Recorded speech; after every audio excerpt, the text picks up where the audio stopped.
The content of this video, as well as the thoughts, views, and opinions expressed herein, belong to the presenter and do not necessarily reflect the views of Brigham Young University or the Church of Jesus Christ of Latter-day Saints.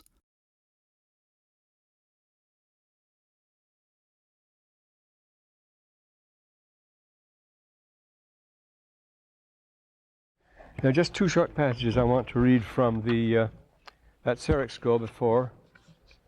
These are those that, some that particularly jarring both to Christians and Jews, and to show why they have been, the scrolls have been neglected and how much they mean for us. The what?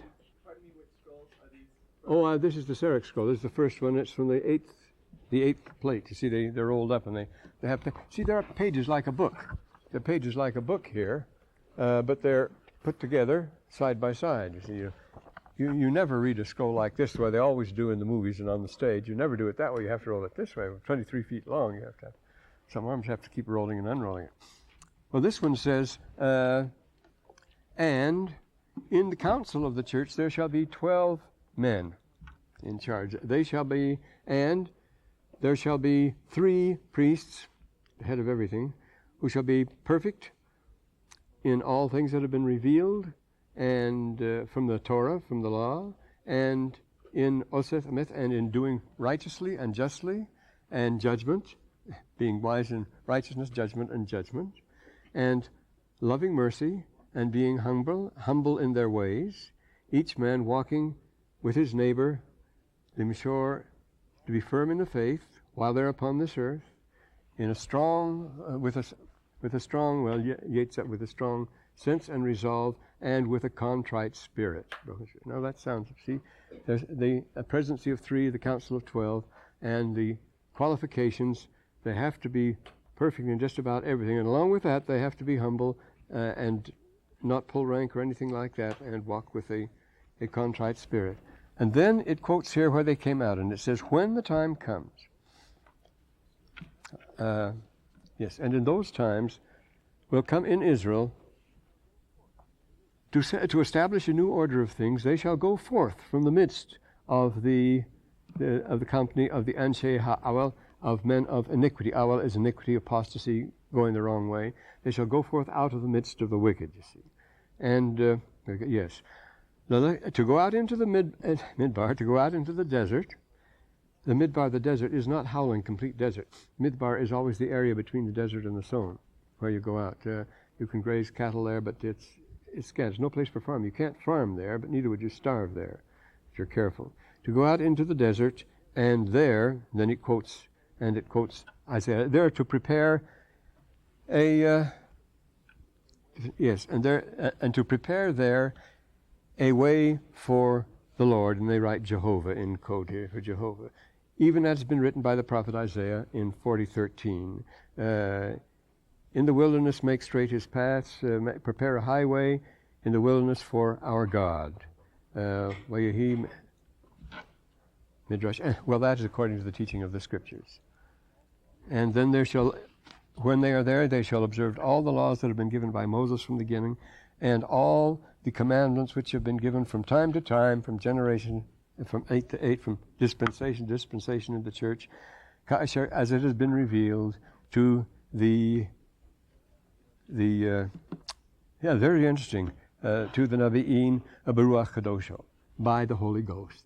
They're all often referring to the Holy Ghost. I've had some Israeli students in the class, and they really sat up when they heard that. Does it say that? Yes, it says Holy Ghost, all right. And Holy Ghost is what we have here. And then this ordinance that's in the supplement to the Serach scroll, found at the same time. This one, where the order of the church. Just one section we want to read. And this shall be the order of all the Church of Israel. Well, this is the Yeked of all the community of Israel, the host of Israel. Well, the host is the military side. Host of Israel in the last days, when they shall organize themselves into a church, Hitlaich, in order to walk according to all the ordinances of the sons of Zedek, the righteous, Melchizedek. Then the description here of the sacrament at the end here. And when when they are met for the table of the church, the Shulchan Hayat, the table of the church. This is the sacrament, a special meal, you see, for the table of the church, or to partake of the new wine, the tiros. It's not the other wine I drink, it's to partake of the new wine. And the table is all properly set and everything in order, and the wine has been properly mixed for drinking. No one shall put forth his hand upon the before.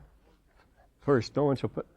Well, it's the syntax here. No one shall put forth his hand upon the bread or reach it out to drink the wine before, until the priest has first blessed it, and he must bless it before all, and then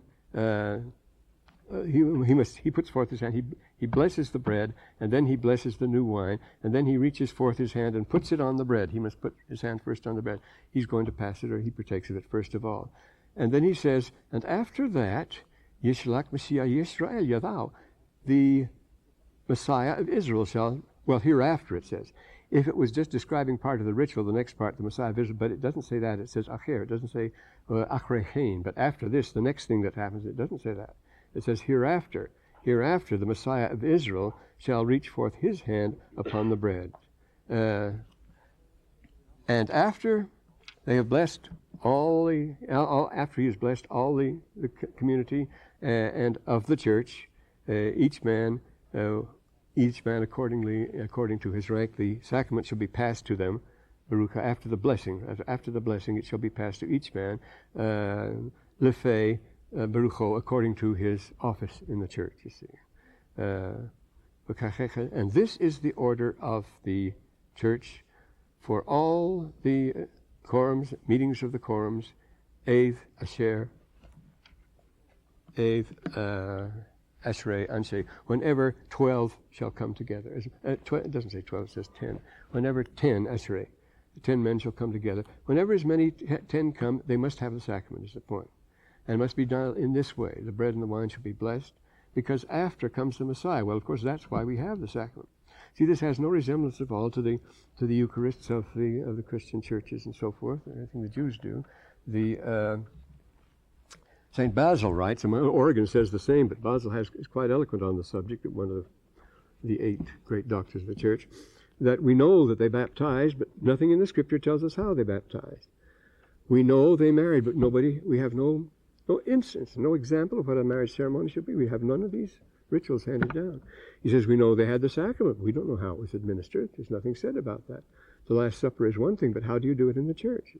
And so here we have the way it should be done in the community. Of course, it's the way we do it. And why? Because the Messiah of Israel will be with them.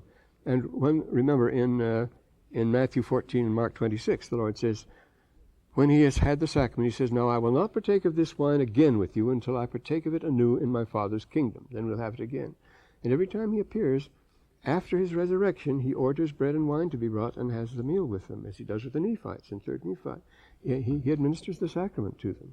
He blesses it personally when the Messiah of Israel does it. And why do we do it? One purpose.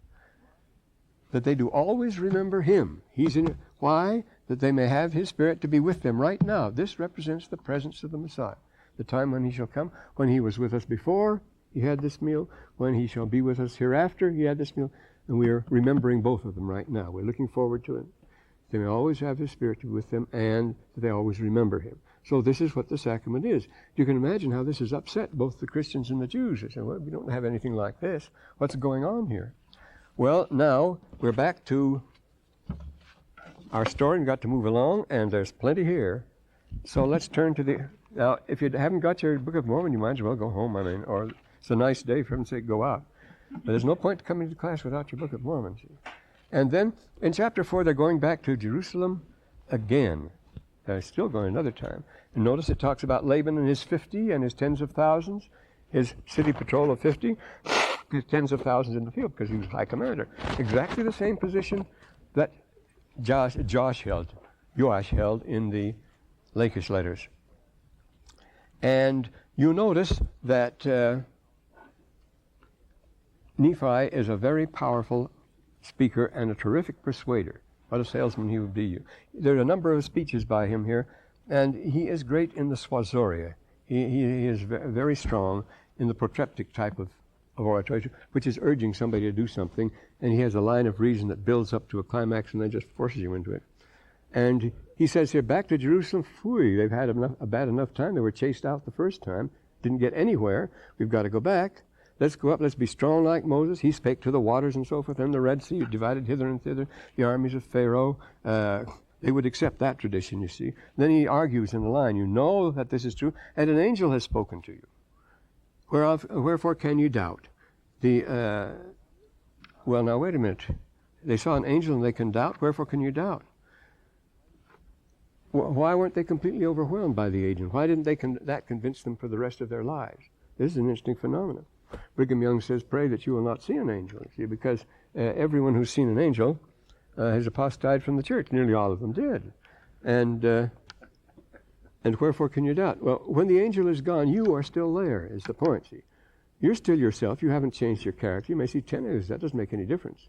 There was the glory of Moses on the children of Israel, you see. But as soon as he left them, they immediately were up to their old shenanigans, the golden calf and all the rest of it. Do these things leave a permanent imprint? You can have, you say, a person goes back to his normal life, and in this life, the earth has a very strong hold on us. Nothing is more powerful than gravitation, the weakest form in the universe. But you know, if it was Mel Cook, who was an explosive expert, you know, he invented the explosion. He was up at the U here, Mel Cook. He said, if the entire earth was made of TNT, entire earth, and it all blew up, what do you think would happen? Now here's the weakest force in the universe, the force of gravity. It would only expand less than 3%. It wouldn't go boom like they do in Star Wars and so forth, where the planet explodes in all directions. That doesn't happen. The force of gravity is so powerful with the earth that it would only swell up 3%, and that's it. If the whole thing was solid TNT, not if there was some at the center, but this is how powerful, and it holds us too. As Faust says, the Erde hat mich wieder. After all that you experience, all your spooks and so forth, the earth has you again, and it holds you very hard. And this is what happens to all of us here. So if you see angels occasionally, don't let it turn your head. What kind of a display really changes your character? What kind? It's an inside. It's invisible. It's some experience you have, something that hits you all of a sudden. Well, so he goes on here. Laban is 50s, tens of thousands. Well, then he speaks to them, and you know the angel spoke unto you. He says, why can you doubt that? Let us go up. The Lord is able to deliver us, even as our fathers, to destroy Laban, even as the Egyptians. Here's already a very interesting anticipation of Laban's fate. He's going to destroy Laban, Lord will. This puts him, well, it's his subconscious here speaking, I suppose. But you see what an argument he has. And then, this fifth verse is interesting too. In an old Saints Herald, where Emma Smith is being interviewed after the death of the prophet, she says, when they got to this passage, Lord Jesus, Joseph Smith was translating, you see, with the seer stones, and he looked up with surprise and said, Emma, did Jerusalem have walls? He didn't even know the city had walls. He didn't know anything about what he was writing here. Yes, Jerusalem had walls, you know. And then he goes on, and he was led by the Spirit. Now this passage reassures anybody, you see. He was led by the Spirit, not knowing beforehand the things he should do. This is a very popular passage of the Book of Mormon, because inside of all of us there comes that time when you're led by the Spirit, not knowing what you should do, and yet you are willing to be led. Because what's your own judgment got to do about it? You don't know the situation. They don't know the situation in Jerusalem anymore. What are they going to do? And that's, well, he finds Laban drunk and so forth. And it takes 13 steps for him to rationalize himself. He doesn't rationalize himself. It's the Spirit. But he is so reluctant. I told you the story about the 2 hours where little Fayak Sally says there's something wrong with this story. This is always criticized. Such a bloody thing. This should never happen. This shouldn't be put in here and so forth. But this is the way the Arabs do things. So that Fayak and Salim, after the class, were really quite worried. They said, why did he wait so long to cut off his head? That was not according to Arab custom or behavior, and it was his chance and so forth. But he waited a long time. He has a real struggle here, you notice, in spite of the fact. Here he is. Notice the hilt thereof was of pure gold, and the blade thereof of most precious steel. Steel is always precious, but they had plenty of steel in Lehi's day, but it was very precious. It's cornelian steel and so forth. Damascus steel, or a sword was worth thousands of dollars. They were so valuable. It could cut through an anvil. It was such marvelous stuff. Here is 700 years older than this, is the pure steel blade. very bad Xerox here. The pure steel blade of Tutankhamun with a pure gold handle. The handle is pure gold, and the blade is pure steel, and that's what he said here. Very precious, a very valuable weapon. And here's Laban, dead drunk in the street, a disgusting figure, but you're hardly going to attack a sleeping man, as we're told in the ballad of Clark Saunders, "'Twas shame to slay a sleeping man." We don't do that sort of thing. He doesn't want to do that either. But he was constrained by it. He had the impulse to kill Laban. But I said in my heart, never at any time have I shed blood of man. That's the first thing he wouldn't do it, because that's the first rule. God will not that man should shed blood, but in all things has forbidden it since the beginning of man, as we read in Ether 8:19. So he shrunk and wouldn't do it. That means he shrunk. He was sick. He was sick at the stomach. He wasn't going to do it at all.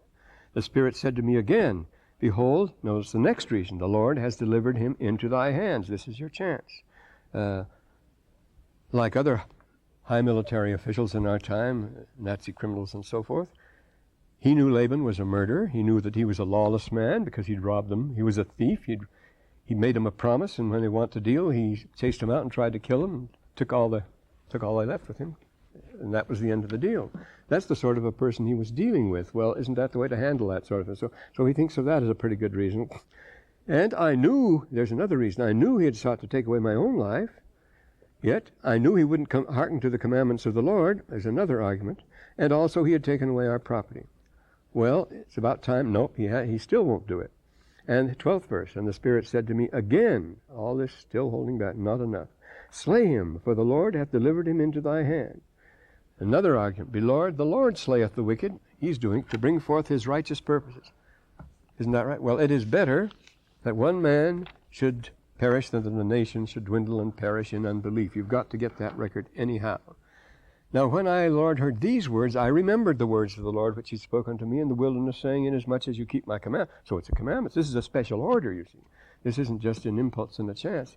He wouldn't be justified in doing this on his own, but now he gets a special order, you see. Then he says, thy seed shall keep my commandments, they shall prosper in the land. Another argument, 15th verse, and I also thought, keeping the commandments according to the law of Moses, they should have the law. Another verse, 16, and I also knew that the law was engraven on the plates of brass, and I'd have to get them. I wouldn't get them otherwise. And 17th verse, and again I knew that the Lord delivered Laban in my hands for this cause. It had a definite purpose. This has taken 13 steps to convince him that he better go ahead with it. Accordingly, I did according to his commandments, wherefore I did obey the voice of the Spirit. Well, he was a skilled hunter, as you know. He with a bow, what he does when he's in the mountain there, he's pretty good.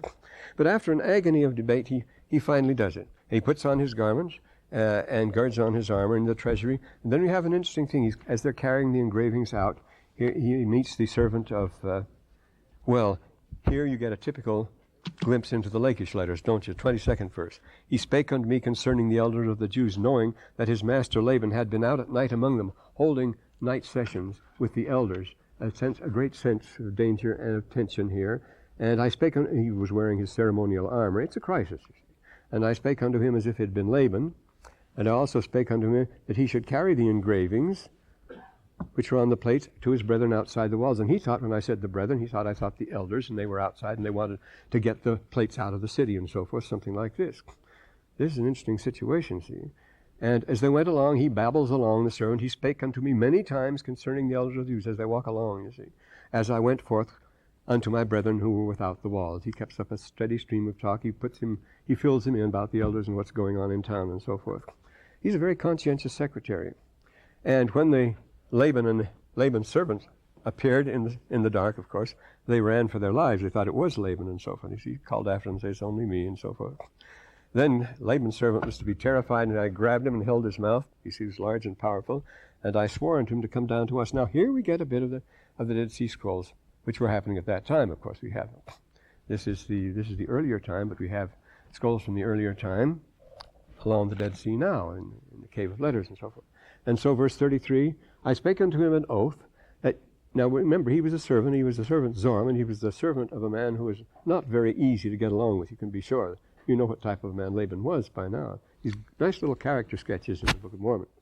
Well, and Zoram, I'm sure, was very glad to do this. His name is very interesting. It's a Canaanite name. Being a servant, he's probably not an Israelite. He was one of them. Because throughout the Book of Mormon, The Zoramites always retain a special ethnic identity. They're always Zoramites and always by themselves. So Zoram is of another blood, just as, Ishmael is probably related. We'll see, Ishmael comes again. See, that he would be a free man. See, that's why you go into the desert. He would be a free man like to us if he'd go down into the wilderness. That's the only way you can do it. We have gone forth into the wilderness, as we just read that.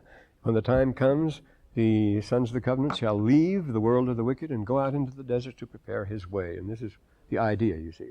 It means a strong rain, a refreshing rain. It's not a Hebrew word, though. It's an Aramaic word, yeah?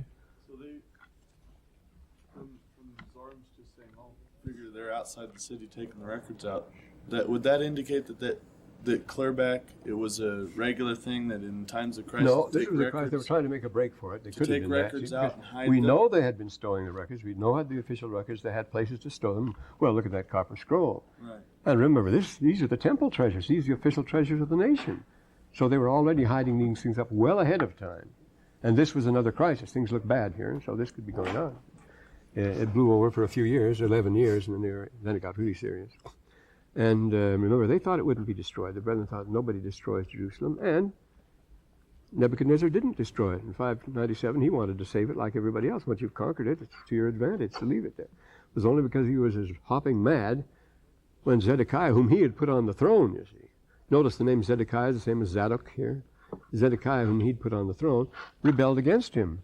He wasn't going to tolerate that, and so he destroyed the city and put all of Zedekiah's family to death and blinded him. So, and when they got there, oh yes, here it goes. And surely the Lord hath commanded us to do this thing. Shall we not be diligent in keeping the commandments of the Lord? If you're going to keep the commandments of the Lord and be diligent, you have to do what they're doing. You have to come out of the midst of the wicked. You notice the passages we read the last time. They've come to plant a temple, a true temple for Aaron and for Israel and so forth, until Adke Yavo, until the Messiah of Israel shall come. They're preparing this way, his way in the wilderness. Shall we not be diligent in keeping the commandments of the Lord?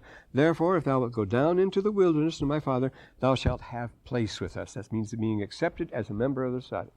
When you're fleeing from the enemy, and this comes later in the dreams of Nephi, and you go to a great sheikh in his tent, you go in and kneel and put the hem of his robe on your shoulder, a figure we find very clear in the Book of Mormon, and you say, Ana Dakhilach, I am your suppliant, indeed. I am your suppliant. And he's obliged then to say, Ahlan wa sahlan wa marhaban. Have a place, have a family, have a share in our tent, and so forth. You're taken in. Ahlan, same word as tent, same word as family. Ahl is a family, Ohel is a tent. And you have Ahlan, you have the family, wa sahlan, wa marhaban. Rahab is a wide place. We'll make a wide place so people move over and you have a place to sit down, and now you're a member. And he says the same thing. You will have place with you. You have a marhab with us if you come down with us. And Zoram took courage at the word. It sounded good to him. And his name was Zoram. And he promised that he would go down in the wilderness with my father. And he enters the covenant. He made an oath unto us that he would tarry with us from that point. So after that, we didn't worry about him. We knew he wouldn't break his oath. He joins the community. And the community, of course, are rated in the city as outlaws. Of course, the king and especially Laban is out to get them. They chased them out, it says here. When Zoram had made an oath, he came to our fears concerning him did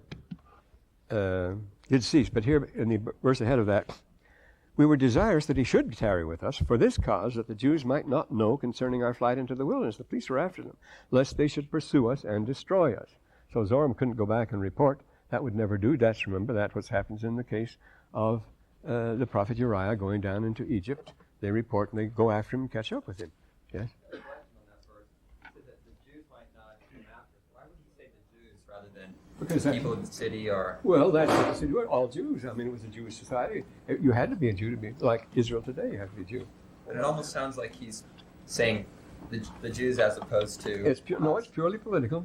This was Israel and Judah. You would say the Judeans, the Jews. No. You had the kingdoms of after Solomon, the kingdoms of Israel and Judah, and this was the kingdom of Judah. That's called the Judean desert. And Israel is the Judean city, and David is king of Judah. Yes, it's a nation. It's a national designation. It has nothing to do with religion, actually. Judah, the fourth son of Isaac, of Jacob, rather, and they were divided into tribes, and this was the tribe, and the tribe settled there, and there's the one that had the city. The other tribes were out of there.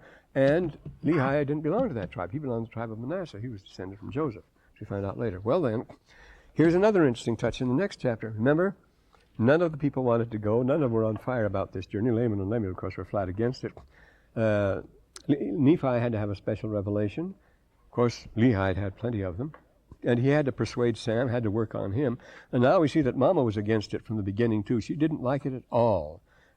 She was filled with joy when they returned because she had supposed they'd perished and had complained against my father.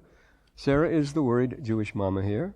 And she really tears into him. She complains, just like the boys did. He was a visionary man. He was a Pekeach. How can you trust in your crazy visions? Now what? Behold, thou hast led us forth into the land of our from the land of our inheritance, and my sons are no more, and we shall perish in the wilderness, etc. You can hear her going on and on. He gives her a bad time until they finally come back again. Then there's great relief because they come back, and then it's joy. And after this manner of language had my mother kept at my father all the time they were away. She really worked on him. So nobody likes this trip. Well, he says, no, and his patient rejoinder is so typical. Yeah, I know I'm a visionary man, he says. Papa, you're there because you're behold, I have, but remember, behold, the tense is important here. I have obtained the land of promise. He already has it, you see. The promise is a promise. It's all things are present once you have made the transition, once you have accepted. He already got the land. I have obtained a land of promise. And after this land, when he goes out, yea, I know the Lord will deliver thy sons out of the hands and bring them back again. Don't worry, it's all right. After this manner of language, my father Lehi did comfort my mother Sarah till they came back, and then her joy was full, and my mother was comforted, and she spake, now I know of a surety. She doubted all along, she says in the 8th verse. Now I know of a surety that the Lord has commanded my husband to flee into the wilderness. Till then, no, she's been scolding him all along. And after this manner of language did she speak. He brings us into the family here, these things going on. And they rejoiced, and they offered them as Beach. And notice what he brought, what were in the plates. It was the Tanakh he brought back. It wasn't just the plates of Moses. It was the Tanakh. T is for Torah. That's the 5 books of Moses. N is for Nabi'im, the prophets. And K is for the Ketabim, which are the literary works and the histories. The histories and the literary works like the Psalms and so forth. History and literature. So they call the entire Old Testament the Tanakh, the Torah, the prophets, and that's exactly what was in the bronze plates we read here. Notice verse 11. He beheld they did contain the 5 books of Moses.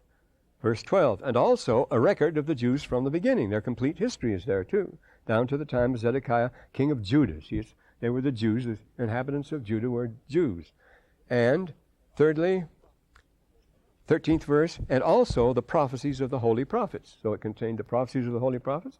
It contained a record of the Jews from the beginning, right down to Zedekiah, the time they left, and it contained the 5 books of Moses. It was the Tanakh. So they had the complete Bible, the Nephites did. And also they had their genealogy, a descendant of Joseph. This is an interesting thing, you notice. Well, we'll get to that in a second. The genealogy, and he found out that he was a descendant of Joseph and so forth. Why didn't he, who was an important rich man, have it and so forth? Well, these documents were very rare and they were secret. They were kept. He wouldn't be able to get them. And Laban was also a descendant of Joseph, a direct line. That's probably why they were in his house. But only one person at a time could receive these genealogical records, and that was the direct descendant. In this case, it happened to be Laban. And my father, when he read these things, was filled with the Spirit and began to prophesy. And he says, these plates of brass should go forth unto all nations, all kindreds, tongues, and people who were as his seed. Now, this is an amazing thing, you see. At that time, remember, the New Testament, the Old Testament, was not in the possession of Jews. You couldn't have it. It was a secret book. It was circulated. Translation was very limited. The law was read publicly once a year, but only the Sopharim, the scribes and Pharisees. That's why they were so jealous of their rights. The Sopharim was the one that started interpreting the law in Palestine, where they didn't have in Babylon, where they didn't have a temple. They taught the right of, and they got a proprietary claim. The Talmuds, they call themselves rabbis, which means the great ones, by their own title. The Talmud is full of the most outrageous boasting. You never heard men who built themselves up like those. They were absolutely insufferable, just like the scribes and Pharisees. That's what a scribe is. The Sopharim is a scribe of the New Testament that the Lord had to face up to. But you didn't have a copy of the Bible in those days, and what's more, it wasn't nobody but Judah could have it at all, or thought it applied to him. It wasn't until the 3rd century that Ptolemy had the 70 Jews come down. He was now the king of Egypt, immediate direct successor of Alexander the Great. He was a great and competent ruler, and he was collecting the greatest library in the world because the king of we talked about Cyrus, of Lydia. They were collecting libraries. These tyrants, you heard about these tyrants, they tried to build their prestige by building up big libraries everywhere. The biggest library, the better culture. And as a rival to libraries in the north, Ptolemy wanted to have the largest library in the world. And he was told there was one book he didn't have. He thought he had every book, and this is on religion. He says there's one you don't have, and that's the book of the Jews. So he ordered the 70 Jews to be brought back to Alexandria. And he shut each one up in a special cubby by himself and gave him a copy of the Old Testament to translate. Then he compared the translations. And of course the story is they were all word for word, letter for letter. But we still have the Septuagint. That's why it's called the Septuagint, the translation of the 70 Jews. And by comparing them, he knew that they were right. But and what's more, we have the Septuagint, which is 300 years older than any, well, far older than that, than any Hebrew text we have. The oldest Hebrew text we have is the Ben Asher Codex from the 9th century A.D. We have a Greek text from the 3rd century B.C. of the Old Testament. That's the one to follow. We have that and we compare it. And it's a very interesting thing where the scrolls differ from, remember, in Cave 1, a thing I could have brought along because I have the bound copy of it, was a complete copy of Isaiah. 1,000 years older than any other Hebrew copy of Isaiah known. There are 3,000 different readings in it, but they're mostly trivial readings, showing that how marvelously well these scriptures have been handed down. But where there are differences, the Dead Sea Scrolls, the old ones, always follow the Septuagint, as a rule follow the Septuagint.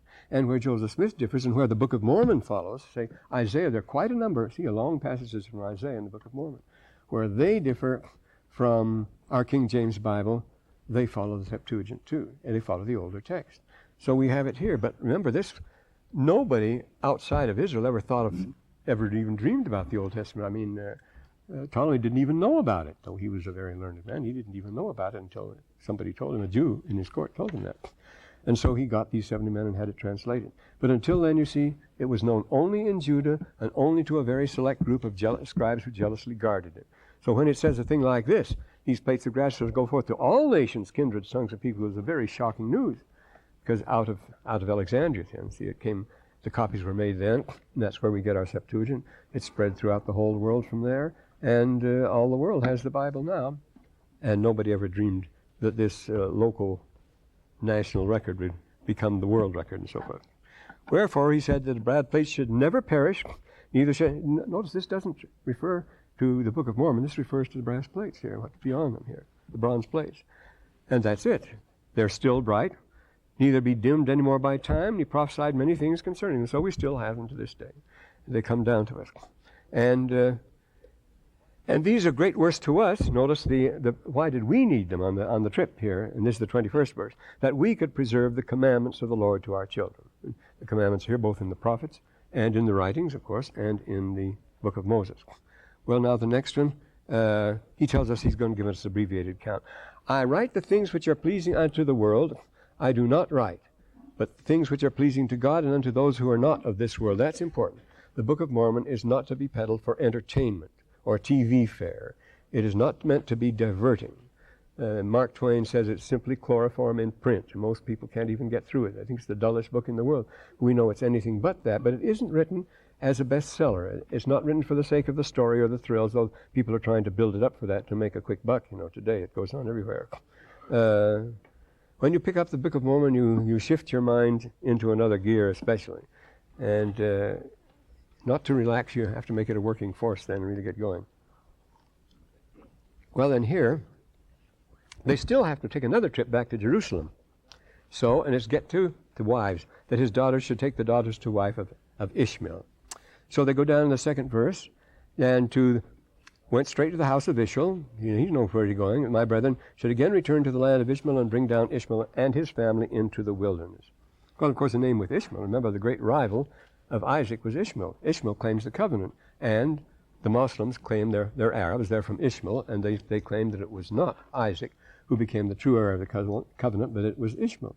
So there's always this fierce rivalry between them and the people, not between them. They both buried Abraham together. I mentioned that at a meeting once when we had a lot of Arabs in the school, how Abraham, Ishmael and Isaac were reconciled and were good friends. And that hit them so hard, some of these Arabs, that one of those boys went functionally blind for 2 weeks. He was redheaded, and he just went wild. Don't tell us that Ishmael ever made a concession to Isaac. A Jew? Absolutely none. He went crazy, you know. And I say he went blind for 2 weeks. He was functionally blind. They decided to drop the course.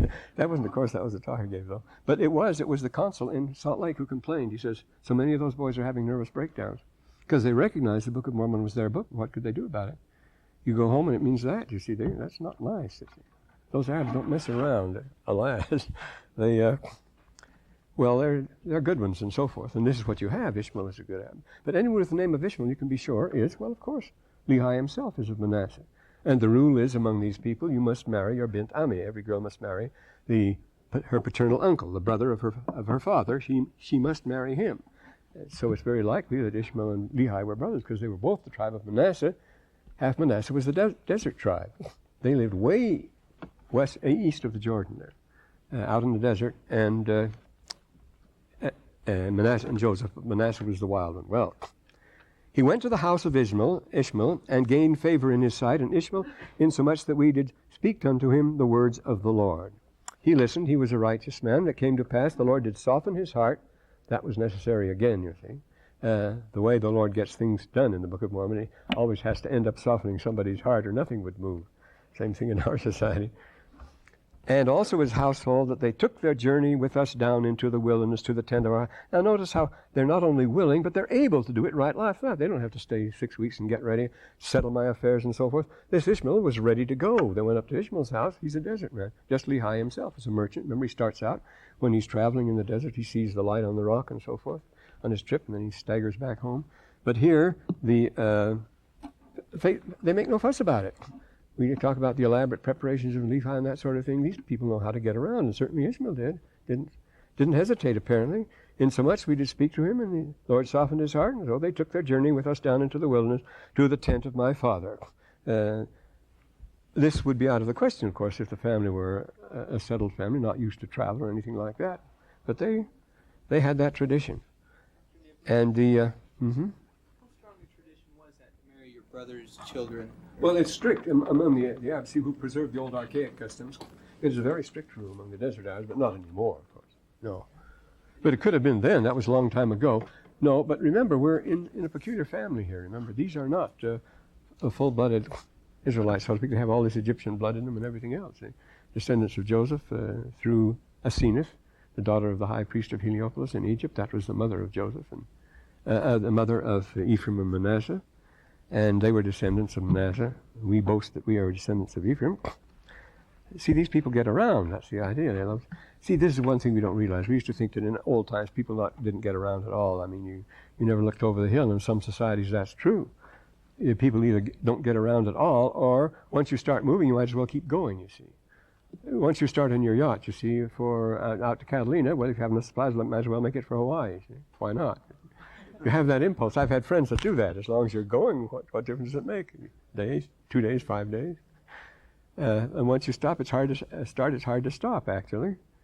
So the people have been circulating an awful long way for an awful long time. Well, these marvelous things being discovered now about the navigation of the South Seas from the islands from Tonkin and so forth.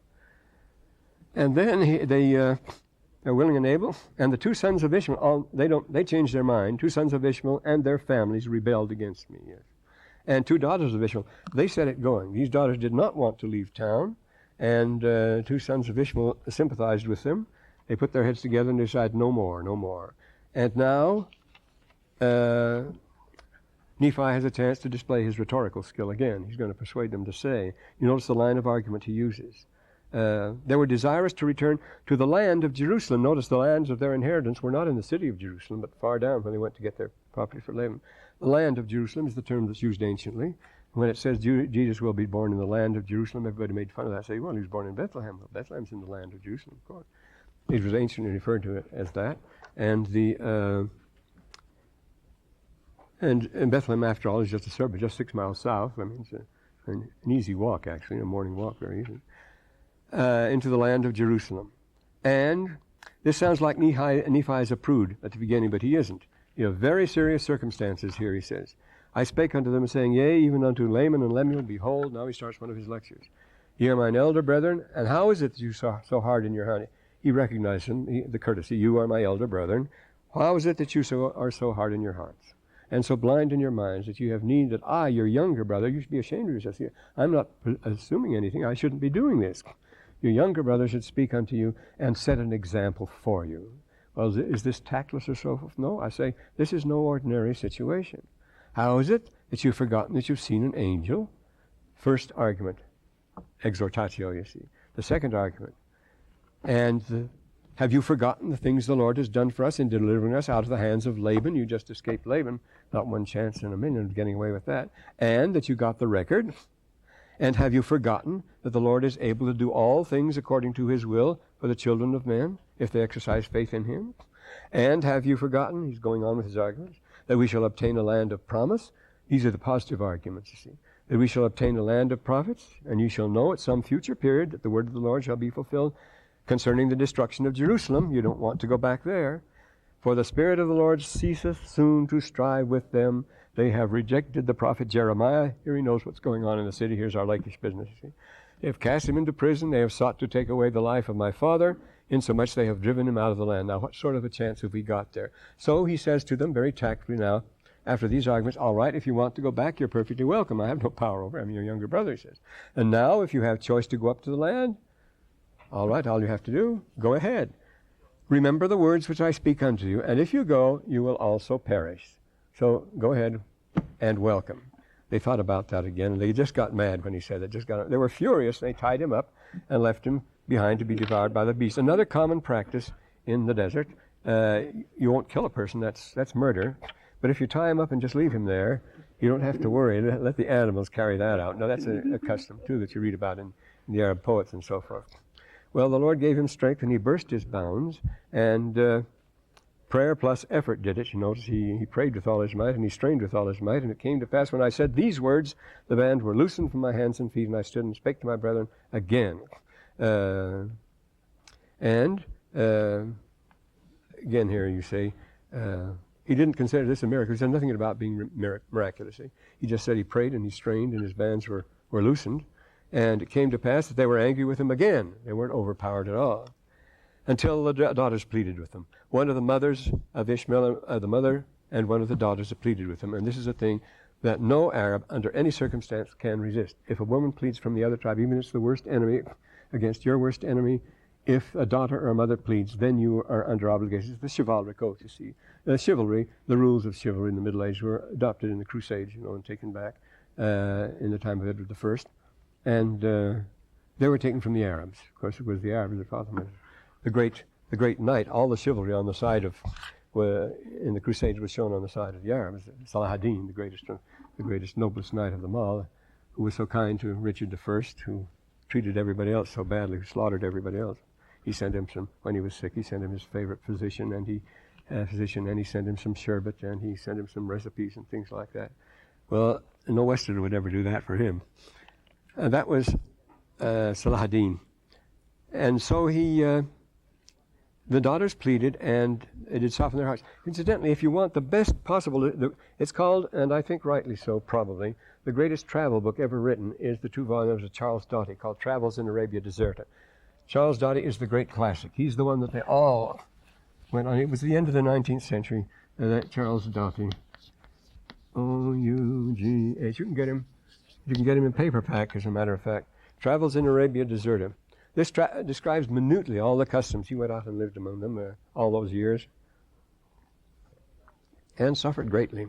But what an eye, what an observer.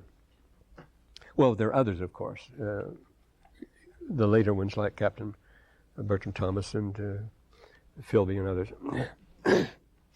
And they bowed down before him. Well, now, bowing down, they might have well given in when they were very mad at him, bound him up a little while before. But bowing down before him, when you've done a serious wrong to someone, the only way to apologize is to bow down to him. That's another custom. Bowing down was an act of apology and not of submission. They're not bowing down in submission at all. They're still the older brothers. But they apologize for the wrong they have done. They reverse it, you see. And they pleaded with him that he would forgive them, you see. You say, is this plausible? Well, this happens all the time. This is classic. And I did exhort them that they should pray unto the Lord their God for forgiveness. And then they went back to the tent of their father, unto the tent of my father, and offered sacrifice. Notice every time they come back, they offer the sacrifice of the return.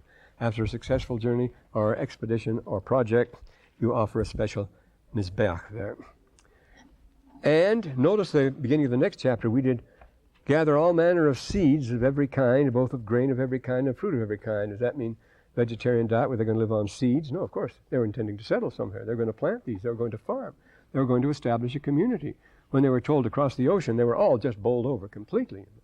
But here, when we get to that, but here they're all, obviously they're going to settle and make another community in the desert. There have been many, many of those. Make straight his path in the wilderness and so forth, waiting for the coming of the Lord. And again, his father is a very significant statement showing the levels of revelation you can have. In the second verse, behold, I have dreamed a dream, or in other words, I have seen a vision. What's the difference between a dream and a vision? Well, you'll just have to know for yourself, see the nature of the dream and so forth. And this was a classic dream of dreams. Of course, anti-Mormons have written this, well, Joseph Smith Sr. had a dream like this. Once he dreamed he was in the woods. There was all stumps there and so forth. But this is the most common of dreams, after all. How does Dante start? Nel mezzo del cammin dimostrata mi ritrovai per una selva scura che la dritta via mea smarrita. In the midst of the journey of my life, I would suddenly find myself in a dark forest, and it occurred to me that I'd lost my way. And Piers Plowman, a 12th century English epic, begins. Oh, it starts out, in the sommer says, and when soft was the song, I shroop me and shewed as I'm the shiver, and it goes on and on. But then he comes to the parting of the ways, and he must decide the ways. He's lost, and he has to have a guide, and the guide guides him on his way. And that's the story of every man, and all sorts of a story. And it's the story of Zosimus, a 3rd century mystic who he finds himself, and he has to be guided and so forth. And John Bunyan, Pilgrim's Progress, he's lost, remember? He's in the swamp of despair, the color of despond. He's taken in the castle and so forth. He always has to be guided. So the idea of a person who is lost in this life, because this life, well, incidentally, Dante is met by a guide. And who is the guide? It's Virgil, isn't it? Well, Virgil himself writes about the two ways. There is the ivory gate and the gate of horn. The one is of bad dreams, the other is of good dreams. So this idea of finding yourself lost, because that's what we are in this world. We are lost. And the thing you most commonly dream. And these people are out in the desert under very dangerous circumstances. We describe Lehi's dreams elsewhere. We don't need to go into them here. But he sees a man dressed in a white robe, and he came and stood before me. This is the person who's going to be his guide. He's going to be his paralemptor is a classical word for the person who guides you through the ordinance of the temple and so forth, ancient, because you have to. It is a man dressed in a white robe, and he finds himself in a dark and dreary wastes, per una selva scura, in a dark forest, you see, as Dante says. And then he came to a large and spacious field. It opens out, and that's the Maidan. The Maidan plays a very important part in mythology, dreams, and history. So that's the broad field that opens out. And Maidan is a field of contest. It's an athletic field. It's very important in, wherever you hold a chivalric contest, chivalry, where you have a fighter or anything like that, a display, that's a Maidan, an athletic field. The time's nearly up now. And this is frankly a parable. It's an allegory. He says it is. We came to beheld a tree whose fruit was desirable to make one happy. The fruit thereof was white, with all exceeding whiteness that I had ever seen, and it was desirable above all other fruit, and by it was a river of water. And, of course, this is the Egyptian question, and you ask her, how literal is this? Well, of course, if you're in the desert, what do you need? If you don't perish, you need food, of course. And what will give it to you? Only a tree. But a tree of fruit, you'll die of thirst or hunger, and you must have water, but you must have food. And the tree will only grow where there's fruit. Here I have a picture of one in the desert. This is down on the way. It's hard to believe that these pictures were once so top secret that I would have had to go to the Calabozo if I told where they'd come from. this is right along Lehi's way, right along the Arabia there, and there's a spring that comes down at the foot. But this is a different kind of spring. Here's a typical picture of a street in Jerusalem. It'd be easy to bump somebody off in that street and get away with it, wouldn't it? Well, lots of the streets of Old Jerusalem are just like that, as some of you know. But anyway, the river, the tree, of course, is joined by a river of water. Well, the first psalm begins that way. Wahaya ka'it shatul al pake mayim, asher pirio yeto be'eto palehu lo yapal, alehu lo yapal. He shall be, the righteous man shall be as a tree planted by a pool of water. The tree needs the water, whose fruit does not fall off prematurely, and whose leaves stay on. Well, which bears its fruit, which brings forth fruit, which brings forth fruit, and its leaves fall not off. So you're compared the tree that grows by the pool of water. He'd know the first psalm, he'd know that by sight. So it's a figure to dream about. Everybody would dream about it naturally. And that's what we're having here. He dreams about that, because that's your life. Your life is saved if you found the water and if you found the fruit. You're not going to find the fruit if there's not water by it. And at the head thereof he saw his father and mother. Well, I have a picture here from the next time, from the Dura Europos synagogue, the oldest Jewish building known in the world, discovered a few years ago and excavated at Dura Europos on the Tigris, isn't it? Dura Europos, well into Asia there, a 3rd century synagogue, the oldest synagogue known. And here is the tree of life, you see. And it's bearing all sorts of fruit, and under it is Isaac and the 12 sons, the 12 tribes of Israel. And here is Joseph blessing Ephraim and Manasseh, or Jacob blessing Isaac and Jacob, or Isaac blessing Jacob and Esau. We'll get it right sometime. And here are the 12. And here is the Orphic figure who is playing music of beautiful harmony. The tree is full of animals. There are birds and animals there, and all creatures are being fed on the fruit of the tree. This is the tree of life, and it's right over the main shrine. This is where the shrine of the Torah was, of this very ancient synagogue, the oldest Jewish church we know. Right over it is this tree of life, with all the symbolism that is brought out by Nephi here. He's going to say that all creatures are fed on it and everything else. This is blow it up. It's in that, I don't know, do they include any illustrations in that book, Lehi in the Desert and things like that? Oh no, this is Since Cumorah. Yes, there's a picture of this in Since Cumorah, I do believe, a bigger one, yes. But see, the tree of life was a central thing, and I say nobody knew anything about this until about 1940, wasn't it? When the Dura Europos was discovered, and it told us all sorts of things about the Jews we didn't know before. But notice what an important position they give to the tree of life. And here are the 12 sons of Israel here, surrounding Jacob or Israel. Well, I see the time's up now, but we have to move along. Well, we are moving a little bit. And then they come to the rod of iron. Yes, so we'll take it up at the tree there. Dura Europos.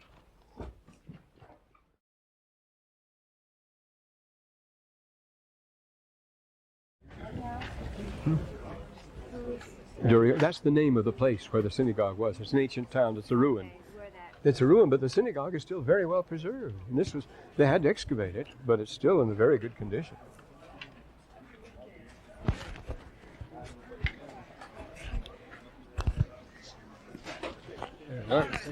Laban was probably a murderer. Oh, he certainly was. People. He was a professional murderer, sure. Why did he get the job? It's interesting. He was a rough, tough character. We tried to murder him. He sent his men out to kill him after taking their property to cover it all up so there wouldn't be any investigation. Well, he knew his business. The whole city was corrupt, as you know, Jeremiah.